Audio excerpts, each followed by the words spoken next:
Hello, my name is Lee Presser. This is my show. I speak frequently to very interesting people. Some of these conversations are so exciting, so intellectually stimulating, I thought others might like to listen in. This is the reason we started recording Conversation with Lee Presser. Welcome to Conversation with Lee Presser. The Common Core State Standards Initiative is an education initiative that seeks to align diverse state curricula with the principles of standards-based education. The initiative was sponsored by the National Governors Association. This education reform movement was designed to raise academic standards, graduation requirements, improve assessments, and strengthen accountability in all 50 states. But the Common Core Initiative has drawn criticism from across the political spectrum as a federal top-down takeover of state and local education systems. The Heritage Foundation argues that Common Core focuses on national standards and will do little to fix deeply ingrained problems and incentivize structures within the education system. Some education experts argue that Common Core standards lack sufficient public input and were driven by corporate interests and policymakers rather than experienced educators. Our guest today, Gretchen Logue, has been interested in educational issues for over 2 decades. She is the founder of the Missouri Education Watchdog, an educational blog, and co-founder of Missouri Coalition Against Common Core, a site to inform Missourians on the Common Core issues. Gretchen Logue, welcome to Conversation. Thank you, Lee. Boy, that was a mouthful. Did I get it right?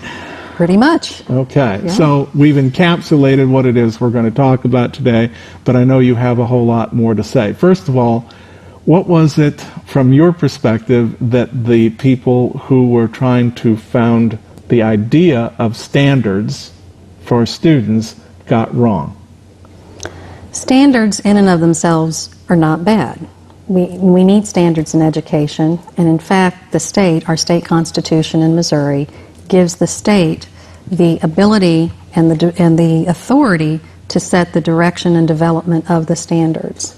So it's always been a state issue. Mm-hmm. What's different about Common Core is that the standards now are driven by 2 private trade organizations. You said the National Governors Association and the Chief Council of State School Officers.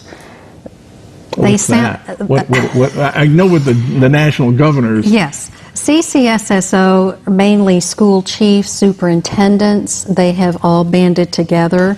They are funded by the federal government. Mm-hmm. So what they did is they got together and they decided that the states, with the NGA, needed a set of standards that were common. Mm-hmm. And so, funded by the federal government, they were the ones that created these standards that now 45 states have signed on to. What's wrong with that?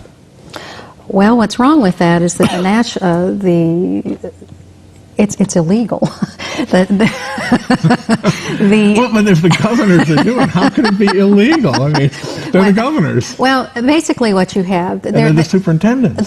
Well, yes, but the governors signed the authority to go with these consortia, but the governors really... There's been a question on whether they have the authority to actually do that. Mm-hmm. Because what they've done is that they've signed over the control of the standards for a state and put it in a consortium.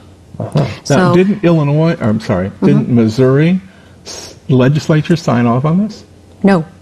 Okay. This bypassed state legislators and it bypassed the voters. In fact, it bypassed the national legislators as well, Congress. Mm-hmm. Unlike No Child Left Behind, that was signed, was a law. Congress voted on the specifics of the law. What we would like people to start understanding about Common Core, it's a massive stimulus program. It's a $4.35 billion check that Congress gave Arne Duncan and said, here's a check. Who's Arne Duncan? Secretary of Education, okay. United States. You fix education. And it was kind of a hands-off sort of a thing. So what they did is, if you think about it, the Department of Education is using these 2 organizations, the NGA and the CCSSO, as their surrogates. Federal government cannot set standards for states.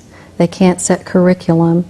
and they can't set personnel decisions. They can't set teacher evaluations. Why can't they? That is in the law. Okay. All right. They can't do it. Mm-hmm. So what they've done, in a sense, is that they have these surrogates that they're funding. They're doing it with federal money. And they're passing it off as being state-led.